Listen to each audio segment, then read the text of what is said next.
Pagmasosyan niya pong yaning Agosto ing National Language Month o Buwan ng Wika.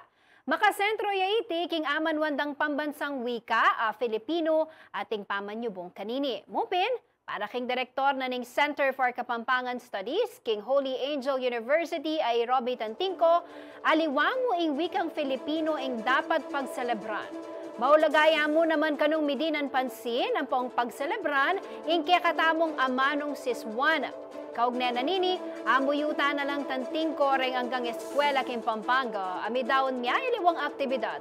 Bang isubong niya ing Kapampangan ngening bulan at alimu king aldoning amanong siswan, abalang tauning Biyernes ning Agosto mararapat.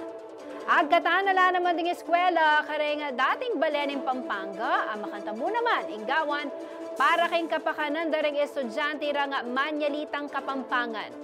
Apin po din ring probinsya na ning Tarlac, Bataan, Bulacan, ampong Nueva Ecija. Iti kanuuling overpromoted ne ang Filipino, kareng mialiwang lugar, inya maskereng Kapampangan, managalog na la naman. Pauli na nini, pepasyas na ning direktor Eya Filipino, no ne Kapampangan niya, ing amano da rin katamong pipumpunan. Iti kanuing amanong kebay tantamo, at amanong magpapakit king kakatamong cultural identity. Ing katataw niyan, pawagan ng Tantingco, nano pa man, ing kekang amano, Tagalog yaman, hiligay non o sugbuhanon, kailangan niya iting pagmasosyan, lakwasing amanong siswan, at kekatamong pakamalan.